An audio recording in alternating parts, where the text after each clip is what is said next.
The Henderson family believed they knew every inch of their home. For 40 years, that belief never changed.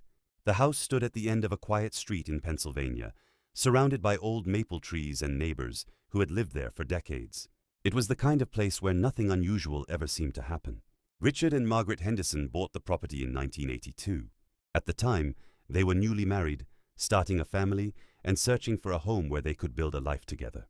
The house was old but charming. It had hardwood floors, a large basement, and an attic filled with dust and forgotten furniture left behind by the previous owners. To them, it was perfect. Over the years, the house became part of their identity. Their children grew up within those walls. Birthday parties filled the living room. Holiday dinners brought relatives together every winter. Every creaking floorboard and every stubborn window became familiar. There were no mysteries, or so they thought. One thing always puzzled Margaret, though. The second-floor hallway felt strange. The dimensions never seemed quite right. She would joke about it from time to time. The bedrooms appeared smaller than they should have been. The outside of the house suggested more space than existed inside. Richard would laugh and blame old construction methods. Nobody thought much about it. Life continued. Years turned into decades. The children moved away. The neighborhood changed. But the Hendersons remained. Then, in their 40th year inside the house, they decided to renovate. The plan was simple.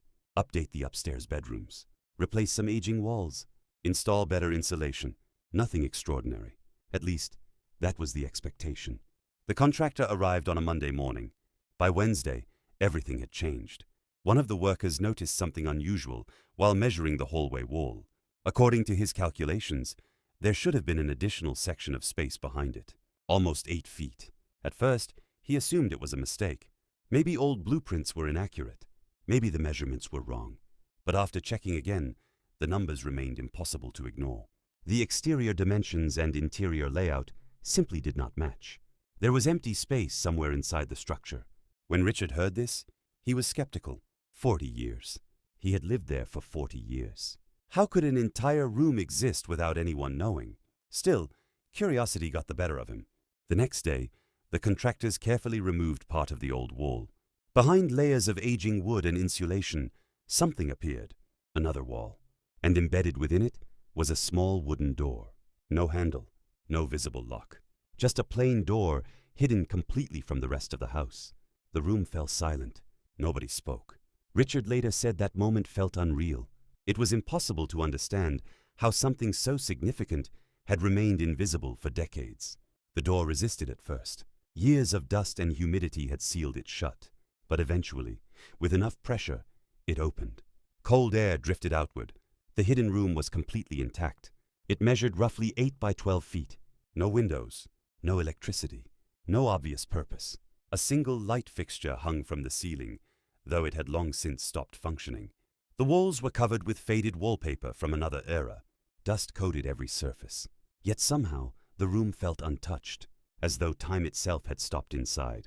The Henderson family stood in disbelief. For 4 decades, they had walked directly above this space without ever knowing it existed. The discovery quickly became the subject of neighborhood conversation. Friends visited. Relatives came to see the mysterious room. Everyone asked the same question. Why was it there? And perhaps more importantly, why had someone hidden it so carefully? Richard began researching the history of the property. The house, he discovered, was built in the late 1920s. The original owner was a man named Samuel Whitmore, an engineer by profession. Quiet, private, known for unusual projects around the community. According to local records, Whitmore designed much of the house himself. He lived there during difficult years. The Great Depression, economic uncertainty, changing times. Some neighbors reportedly described him as extremely cautious. Others simply called him prepared. As Richard continued investigating, he found references to hidden storage spaces that wealthy families sometimes constructed during that period. People feared financial collapse, the possibility of theft, the unknown future. Secret rooms offered security, places to store valuables, documents, or emergency supplies. Could this room have served that purpose? Nobody knew, but the mystery deepened. Inside the room, workers discovered an old wooden chest. It wasn't locked. Its contents were surprisingly ordinary. Family photographs, letters, receipts, newspapers from the 1930s. There were no treasures, no dramatic secrets, only fragments of ordinary life. Yet somehow, that made the discovery even more fascinating, because the room wasn't hiding something extraordinary. It was preserving something deeply human. The letters told stories about uncertainty, financial worries, dreams for the future, concerns about raising children during difficult economic times. People living through history without knowing how their stories would end. Margaret spent hours reading those documents. She often remarked that the family who built the house felt suddenly close, no longer strangers from another century, just ordinary people trying to create safety and stability for their loved ones. The hidden room transformed the way the Hendersons viewed their own home. Every house contains memories, but few contain an entire chapter waiting silently behind a wall. The discovery also sparked broader conversations within the community. People began wondering about their own homes. What stories remained hidden? What details had been forgotten over generations? How much history existed beneath layers of renovation and modern life? Architectural historians later explained that concealed spaces were not completely uncommon in older American homes. Some served practical purposes. Others reflected fears and uncertainties specific to their time. But what made the Henderson case unique was the length of time the room remained undiscovered. 40 years, thousands of days, millions of footsteps overhead, and not a single person knew.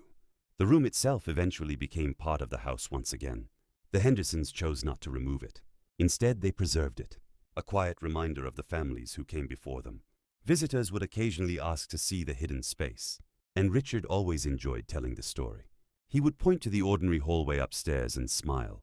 For decades, he had believed there was nothing unusual about it. Now, it represented one of life's most remarkable lessons, that even in places we know intimately, mysteries can still exist, the familiar can still surprise us. And sometimes, the most extraordinary discoveries are not found in distant lands or ancient ruins. Sometimes, they're waiting behind the walls we pass every single day. The Henderson family thought they understood every corner of their home. 40 years proved otherwise. And perhaps that is why the story continues to resonate with so many people. Because every old house carries more than wood and stone. It carries memories, histories, and occasionally, secrets that remain hidden until exactly the right moment. And somewhere, in neighborhoods across America, there may still be other rooms, other stories, quietly waiting to be found.